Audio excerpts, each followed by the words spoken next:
Bismillahirrahmanirrahim. So now let's continue with the part 2. I'm really sorry. Yep. So continuing with the part 2. So the gastric carcinoma. Gastric adenocarcinoma. Firstly, we'll talk about staging of the gastric adenocarcinoma. Initial endoscopy and biopsy positive for adenocarcinoma will lead to CT of abdomen and pelvis. After doing CT abdomen and pelvis, we'll perform PET CT, endoscopic ultrasound, laparoscopy, CT chest with or without paracentesis and peritoneal lavage.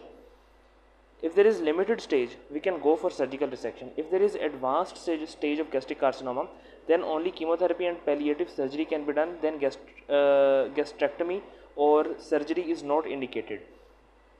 Now, important to reveal mets, especially the liver mets. Why CT pelvis important? Because it reveals the metastatic carcinoma.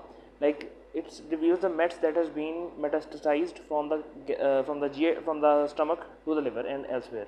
So here you can see that almost 90% of the patients with a gastric cancer are diagnosed at advanced stage, either 3 or 4, at which point radical resection is very complicated or impossible.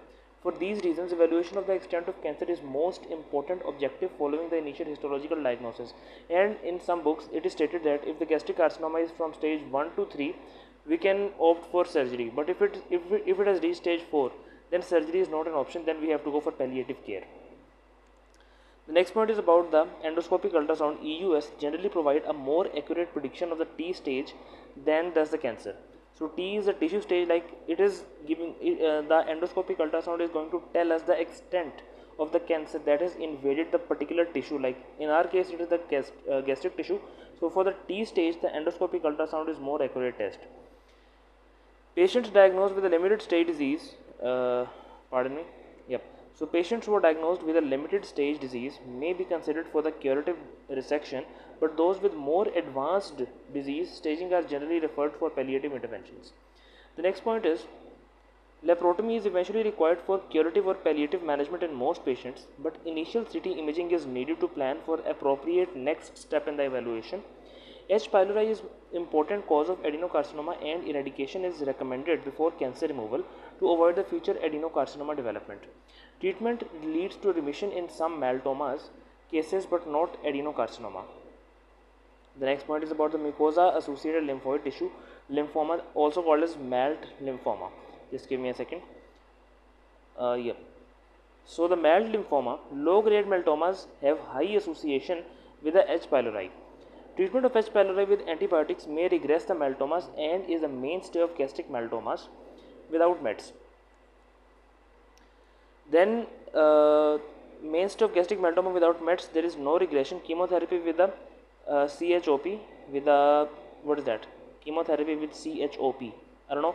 It is cyclosporin, adriamycin, vincristine, and prednisone, or CHOP with bleomycin. What's meant by CHOP? I have no idea. So role of radiation is controversial and currently being used as an adjunctive therapy.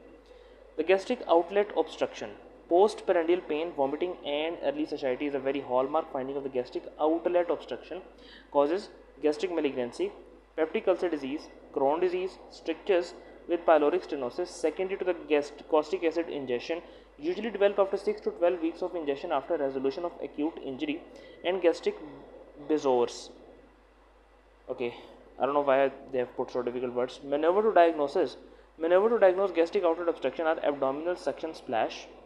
Steth is placed over upper abdomen and rock bath and rock back and forth at the hip. So what do?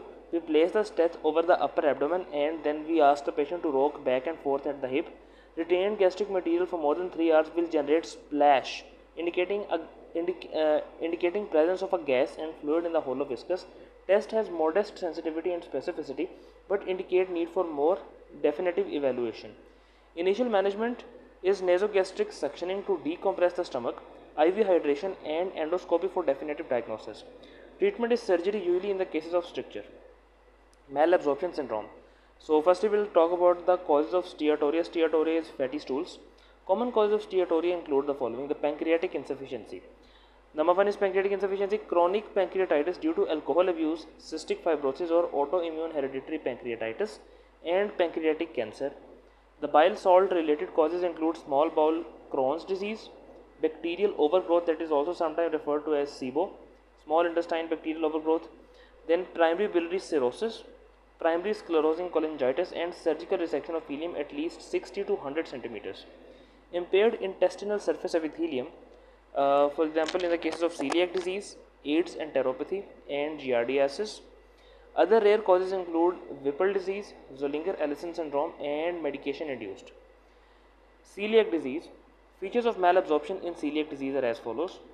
Okay. So the general features. So this is the nutrient and symptoms.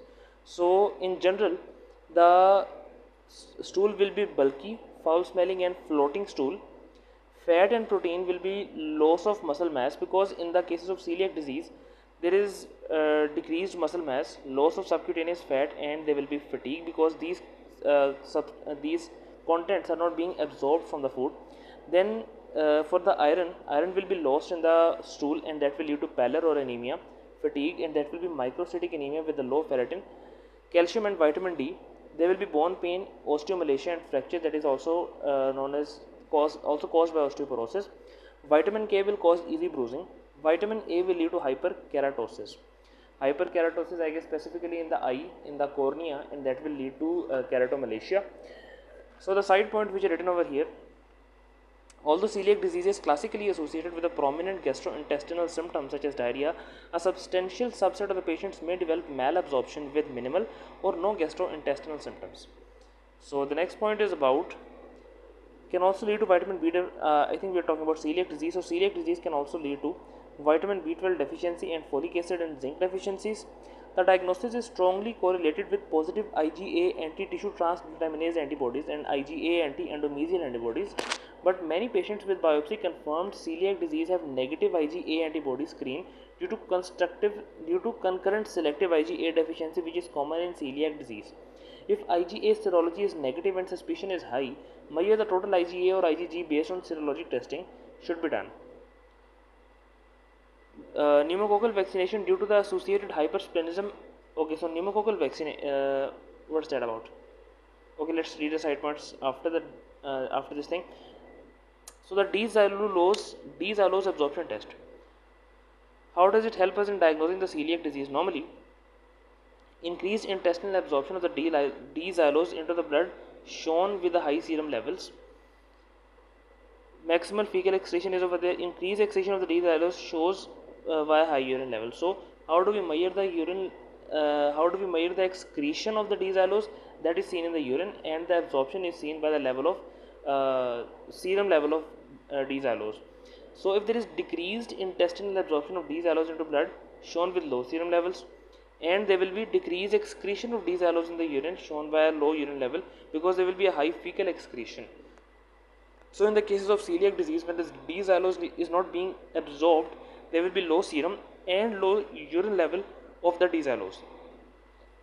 So here in the side points, you can see that the pneumococcal vaccination due to associated hyposplenism, pneumococcal vaccination due to associated hyposplenism add dapsone in addition to gluten-free diet for dermatitis herpetiformis.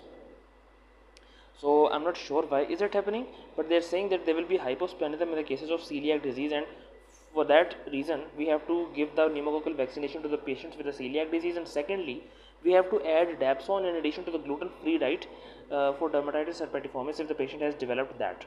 Extraintestinal manifestations of the celiac disease generally causes fatigue and weight loss.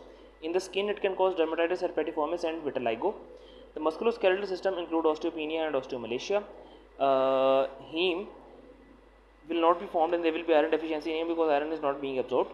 The neurological manifestations will include peripheral neuropathy and headache. Endocrine abnormalities will include autoimmune thyroiditis and type 1 diabetes mellitus, and psychiatric conditions include depression and psychosis. The most common cause of persistent or recurrent symptoms in more than 90% of the cases is continued gluten intake from inadvertent ingestion or poor compliance. A detailed dietary review optimally with the aid of a dietitian can identify the source of gluten intake, possibly from the beer in this patient. So dermatitis herpetiformis is a pruritic papular rash or vesicular rash associated with the celiac disease, is located on the knees, elbows, forearms and buttocks. So I guess this is the picture of dermatitis herpetiformis. Now here you can see that the D-xylose is a monosaccharide absorbed directly in the proximal small intestine without degradation by the pancreatic or the brush border enzymes. If there is a positive test in proximal small intestine, intestinal mucosal disease, most common celiac disease, so the positive test which indicates that the D-xylose is not being absorbed, it is being eliminated in the feces, that is positive in the celiac disease. False positive, delayed gastric emptying or impaired glomerular filtration, small intestinal bacterial overgrowth will cause fermentation of the D-xylose before absorption. Course of antibiotic rifaximin will improve the D-xylose absorption. So firstly we have a the positive test that is there in the celiac disease. Then we have a false positive in the conditions where there is decreased or delayed absorption, delayed gastric emptying, not delayed absorption, the delayed gastric emptying or impaired glomerular filtration, small intestinal bacterial overgrowth, for example, will cause fermentation of the D-xylose before absorption, and we will not be able to detect the D-xylose in the blood or in the urine. Course of antibiotic rifaximin will improve the D-xylose absorption. And if there is a negative test, it is normal in the pancreatic enzyme deficiency. Crohn's disease due to the involvement of distal small intestine and lactose intolerance. A negative test indicate pancreatic enzyme deficiency, Crohn's disease due to the involvement of distal small intestine and lactose intolerance, because we know that the D-xylose is absorbed directly in the proximal small intestine. So if the person is diseased but the D-xylose test is negative, it means the disease is not celiac disease. It can be Crohn's disease or pancreatic enzyme deficiency, lactose intolerance or some other disease, but not celiac disease. The next point is about a celiac disease. So there is a table, and in this table you can see firstly they have listed as risk factors. First degree relative with a celiac disease, autoimmune thyroiditis, type 1 diabetes, Down syndrome and selective IgA deficiency. Symptoms include gastrointestinal symptoms like abdominal pain, nausea and vomiting, diarrhea, rarely constipation, flatulence and bloating. Extra intestinal manifestations include short stature and weight loss, iron deficiency anemia and dermatitis herpetiformis. The diagnosis is made by increased tissue transglutaminase IgA, anti-endometrial antibodies, duodenal biopsy showing increased intraepithelial lymphocytes and flattened villi. Now here you can see persistent recurrent symptoms in the celiac disease. The most common cause of persistent or recurrent symptoms, more than 90%, is the continued gluten intake from the inadvertent ingestion or poor compliance. A detailed dietary review optimally with the aid of dietitian can identify the source of gluten intake, possibly from beer in this patient. So there is some patient who is taking beer, so the beer is also a source of gluten, because I think the beer is made by brewing of the beer and after by the brewing of the wheat and some cereals and stuff like that, so that can be a source of gluten. Serologic studies, for example, anti-tissue transglutaminases, anti-gliadin antibodies correlate with the disease activity and can be helpful in assessing the compliance. Antibodies should decline 50%. Antibodies should decline 50% in 8 weeks and normalize within 12 months on a gluten-free diet. Inappropriately elevated titers indicate continued gluten ingestion. Patients with persistent symptoms despite the dietary compliance should be evaluated with a repeat upper endoscopy to evaluate for other diagnoses or refractory sprue. Enteropathy associated T cell lymphoma. Patients with untreated celiac disease are at risk of developing enteropathy associated T cell lymphoma or EATL, an aggressive hematologic malignancy that primarily affects the proximal jejunum. Manifestations typically begin with abdominal pain and B symptoms, for example, weight loss, fatigue, and fever. Bowel obstruction, bowel perforation, and gastrointestinal bleeding are common as the disease progresses. Most patients with the EATL, that is enteropathy associated T cell lymphoma, present late in the disease process when the curative options are limited. As such, prognosis tends to be poor with a median survival of only 10 months. Then let's talk about pancreatic insufficiency. Long-term alcohol abuse will cause chronic pancreatitis. You must remember that. That will lead to progressive inflammation and permanent structural damage. That will lead to loss of exocrine and endocrine function, and loss of 90% function will lead to fat and protein malabsorption. And the symptom will be postprandial epigastric pain 15 to 30 minutes after meal, intermittent initially and later becomes persistent. The diagnosis is pancreatic function test to document pancreatic exocrine insufficiency. Fecal fat test, for example, Sudan stain on the stool specimen over 72 hours collection confirms the steatoria and can be used to monitor response to pancreatic enzyme replacement therapy. What is tropical sprue? Stay in the tropical area, for example, Puerto Rico, for more than 1 month. Malabsorption, especially vitamin B12 and folate deficiency, glossitis, killosis, protuberant abdomen, pedal edema, and anemia. Small intestinal biopsy that will show blunting of villi, infiltration of chronic inflammatory cells, including the plasma cells, lymphocytes, and eosinophil. Careful stool and serologic testing may still be required to exclude the infection with the ant amoeba histolytica, Giardia lambia, Strongyloides stercoralis, Cryptosporidium parvum, Isospora bellii, and villus blunting and malabsorption are seen in these as well. Villus blunting in the celiac disease is more severe with a complete or near complete absence of villi, producing a mucosa free of any villus protrusions. So we are talking about tropical sprue, but you have to screen the patient for all of these organisms as well. What is lactose intolerance? Lactose intolerance is characterized by a positive hydrogen breath test more than 20 parts per minute compared to baseline, positive stool test for reducing substance, not positive urine test for reducing substances. We have to check for positive stool test, because positive urine test is positive in the glucosuria and lactosuria, etc. We are talking about lactose intolerance, so we have to check the stool for that. Low stool pH due to fermentation products, and increased stool osmotic gap due to the unmetabolized lactose and organic acids, measured by 290. So how do we check the osmotic gap of the stool? We use this equation, that is 290 minus 2 into stool sodium plus 2 plus potassium minus the osmotic, no, yes, it is still here. So 290, that is the plasma osmolality, minus 2 into stool sodium plus stool potassium. Osmotic gap increases more than 50 milliosmol per kg in all forms of osmotic diarrhea. So if there is osmotic diarrhea, the osmotic gap will increase more than 50 milliosmol per kg in all forms of osmotic diarrhea. There is no steatoria in lactose intolerance. Small intestinal bacterial overgrowth, that is also called as SIBO. So the etiology is anatomical abnormalities, for example strictures and surgery, motility disorders like diabetes mellitus and scleroderma. Other causes, for example end stage renal disease, AIDS, cirrhosis, and advanced stage acidic suppression and chronic pancreatitis. Signs and symptoms: abdominal pain, diarrhea, bloating, excess flatulence, malabsorption, weight loss, anemia, and nutritional deficiencies. The diagnosis is made by endoscopy, which is a gold standard, with jejunal aspirate showing more than 10⁵ organisms per ml. Glucose breath and hydrogen testing can also be done. So normally the level must be less than 10⁴ organism per ml, and remember that we are talking about jejunal aspirate specifically. The common organisms in the SIBO are Streptococcus, Bacteroides, Escherichia coli, and Lactobacillus. The treatment is 7 to 10 day course of antibiotics, for example rifaximin, amoxicillin, clavulanate. Avoid anti-motility agents like narcotics, because you must remember that in first place the SIBO was occurring because of the motility disorders. So we are not supposed to give the anti-motility agents like narcotics. Dietary changes, for example high fat and low carbohydrates.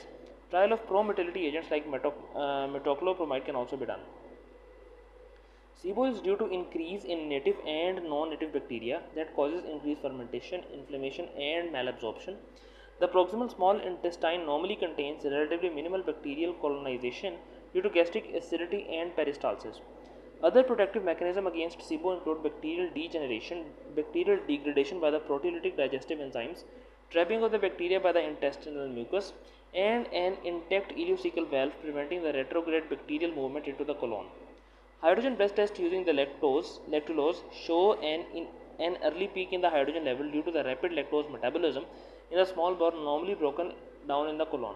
So hydrogen breath test is used using the lactulose shows an early peak in the hydrogen levels due to the rapid lactulose metabolism in the small intestine, because rapid lactulose metabolism small intestine, which is normally broken down in the colon. So if there is excessive bacterial growth in the small intestine, that will lead to the lactulose breakdown within the small intestine. Now let's talk about zinc deficiency. So zinc is an essential mineral. Source is animal proteins, whole grains, beans, and nuts. It is digested in jejunum. Risk factor for deficiency is the total parental nutrition formulations that lack zinc. Inflammatory bowel disease patients are at risk because of impaired absorption. Symptoms include alopecia, abnormal taste, bullous, pustulous lesions surrounding the body orifices and or extremities, and impaired wound healing in the children. It can lead to growth retardation. Selenium deficiency, it's selenium deficiency. Selenium deficiency, like zinc deficiency, may result from chronic total parental nutrition. It may also result from the malabsorption or malnutrition. Food sources include nuts, meats, and fish for selenium. The most important feature of deficiency is that dilated cardiomyopathy can also cause muscle pain and weakness.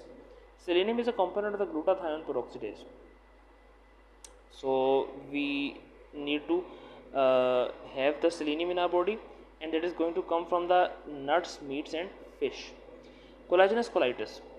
Collagenous colitis is an uncommon disorder producing chronic watery diarrhea. The colon is frequently involved, but colonoscopy shows normal mucosa.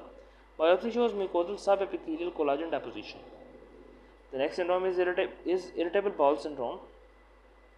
It's a functional disorder. So, clinical features of irritable bowel syndrome. Rome diagnostic criteria states that recurrent abdominal pain or discomfort for more than 3 days, more than equal to 3 days or months for the past 3 months, or more than 2 of the following symptoms: symptom improvement with the bowel movement, change in frequency of stool, and change in the form of stool. Warning signs and symptoms. Signs and symptoms suggesting for etiologies other than IBS is rectal bleeding, nocturnal awakens from or prevents sleep, or worsening abdominal pain, weight loss, and abnormal lab findings, for example anemia and electrolyte disorders. Inflammatory bowel syndrome is further subclassified as diarrhea predominant, constipation predominant, or mixed. Either it can be diarrhea predominant, constipation predominant, or mixed. The next point is, it is common in young women, most common GI disorder in the North America. So inflammatory bowel disease is the, inflammatory bowel syndrome is the most common GI disorder in the North America. Can also present with non-specific symptoms of GERD, dysphagia, early satiety, and chest pain. Early diagnosis of exclusion. Earlier it is a diagnosis of exclusion, now based on the Rome 3 criteria. No alarm symptoms for FH, or what is FH? I don't know. Or inflammatory bowel disease or colorectal carcinoma need no further workup. The next point is about inflammatory bowel disease. It is very important topic. So inflammatory bowel disease has bimodal distribution, most present in 20s and 30s, and second peak is around 20. So in very young adults like 20s to 30s, and then second peak is going to come around 60s. The neutrophilic cryptitis is seen in both conditions. You have to remember this thing. Some people think that it is only present in ulcerative colitis, but to be very honest, the neutrophilic cryptitis is present in both the conditions, that is in both Crohn's disease and ulcerative colitis. So now let's talk about the features one by one. So firstly, talking about the Crohn's disease. The Crohn's disease is non-caseating granulomas, pathognomonic 60%. So the non-caseating granulomas are pathognomonic in 60% of the cases, and in almost every question which is concerning the Crohn's disease, they give the granulomatous presentation, but it is not a rule. So you must keep this in mind, that if there are non-caseating granulomas, that is pathognomonic in 60% of the cases, so you must go towards, you must keep Crohn's disease high on your differentials. Granulomas also found in the GI, TB, sarcoidosis, and Yersinia infection. The transmural inflammation, this word is very important, very specific for Crohn's disease. There will be skip lesions, cobblestone appearance of colon, creepy fat appearance of the mesentery, fistulas, fissures, and perianal disease. And now there is a point that you must remember, that Crohn's disease will spare the rectum, but will involve the anus. The ulcerative colitis will involve the rectum and will spare the anus. String sign due to the bowel wall thickening is also present in the Crohn's disease. Abdominal pain and bloody diarrhea is more common in ulcerative colitis. So abdominal pain and the bloody diarrhea, these things are more common in the ulcerative colitis, but can occur if the disease involves colon. Usually one of the two patterns, fibrostenotic obstruction pattern or penetrating fistulous pattern, may involve any part from mouth to the anus, but usually limited to the terminal ileum, may cause solitary colitis in 15 to 20% of the patients. Rectum is generally spared, but the anus is involved in Crohn's disease. Now let's talk about ulcerative colitis. There are no granulomas. The crypt, abscess, and ulcer, they are very characteristic, mucosal and submucosal involvement only. So it is not transmural, only the mucosa and submucosa are going to be involved. Lead pipe appearance, pseudopolyps, inflammatory polyps due to the chronic disease may be present in the chronic disease. Now, what is the meaning of pseudopolyp? Basically, suppose this is a colon, and this area is affected. Let me zoom it in. So suppose this area is affected, then this area is affected. Now between these two areas, this normal mucosa, let me change the color, the normal mucosa which is present between this affected area will look like a polyp. So this thing is called as a pseudopolyp. So polyps that form, basically there are no polyps in the ulcerative colitis. The things that we call polyps or pseudopolyps are the chunks or parts of the normal mucosa. Abdominal pain and bloody diarrhea is present in the ulcerative colitis. Then limited to the colon and rectum, always involved. So in ulcerative colitis, it is like a rule that the rectum will always be involved. Sometimes may involve terminal ileum because of backwash. It is called as a backwash ileitis, but the anus will be spared. Now there is other table about ulcerative colitis. So symptoms. For ulcerative colitis, the symptoms are bloody diarrhea, weight loss and fever. Endoscopic findings include erythema, friable mucosa, pseudopolyps, involvement of rectosigmoid area, and continuous colonic involvement. There will be no skip lesions. Then biopsy, mucosal and submucosal inflammation and crypt abscess will be present. The complications can include toxic megacolon, primary sclerosing cholangitis, colorectal cancer, erythema nodosum, pyoderma gangrenosum, and spondyloarthritis. So here you can see that the most patients will develop ulcerative colitis at age 15 to 40. Most patients first develop ulcerative colitis at age 15 to 40. However, there appears to be a bimodal distribution with a second peak at age 50 to 80. It is slightly more frequent in the males and individuals of Ashkenazi Jew descent. The next point is risk of melanoma and non-melanomatous skin cancers increase in the inflammatory bowel disease due to immunosuppressive medications. What is toxic megacolon? So the risk factors for the toxic megacolon include inflammatory bowel disease, specifically ulcerative colitis, but can also be seen in the Crohn's disease. Because I am saying ulcerative colitis because ulcerative colitis mostly involves the colon part of the intestines, but the colon can also be involved in the Crohn's disease. So inflammatory bowel disease is a good term for the toxic megacolon risk factor. Clostridium difficile infection can also lead to that. The diagnosis is made by systemic toxicity, for example fever, tachycardia and hypotension, bloody diarrhea, abdominal distension and peritonitis, and marked colonic distension on imaging will be seen. Management is done by the bowel rest, angiosuction and antibiotics, with or without corticosteroids if the inflammatory bowel disease is present. If the toxic megacolon is because of inflammatory bowel disease, so we have to give the corticosteroids as well. Surgery if unresponsive to medical management. So in this picture you can see that these are the house stars. Like the house stars are present over here and over here, and I guess they are not present in this segment, but are they normally present in this segment? So I guess this is toxic megacolon, but I'm not sure about this thing. No, I'm sorry. So toxic megacolon, as you can see in this picture, that this is a very enlarged colon. Like this whole thing is the extent of colon, like from here to here. So this is toxic megacolon, like here. Okay. The next point is about ulcerative colitis, usually limited to the colonic mucosa, at times extend to the smooth muscle layer that will lead to paralysis of the muscles. So if it extends to the smooth muscle layer, will lead to the paralysis of the muscles, and there will be colonic dilation. Usually in the early disease, usually less than 3 years of diagnosis, can be total or segmental colonic dilation. Other causes include ischemic colitis, volvulus, diverticulitis, infections like Clostridium difficile, cytomegalovirus colitis in HIV patients. Obstructive colon cancer is less common. Symptoms include severe bloody diarrhea and systemic findings. The diagnosis is done by the plain X-ray showing the dilated right or transverse colon more than 6 cm, possible multiple air fluid levels, thick haustral markings that do not extend across the entire lumen. So possible multiple air fluid levels, thick haustral markings that do not extend across the entire lumen, with more than equal to 3 of the following: fever more than 38 degrees Celsius, pulse more than 120 per minute, WBCs more than 10,500 per microliter, and anemia. Other findings can be volume depletion, altered mental status, hypotension, peritonitis, and electrolyte imbalance. The symptoms, now the treatment is medical emergency. So remember that the toxic megacolon is a medical emergency. So for that purpose, we have to do the nasogastric decompression, IV hydration, broad spectrum antibiotics, bowel rest, and IV corticosteroids preferred for treating the inflammatory bowel disease toxic megacolon. Emergency surgery is subtotal colectomy with end ileostomy. Treatment of choice. If colitis is not resolved, more than 50% of the cases will respond to the conservative management.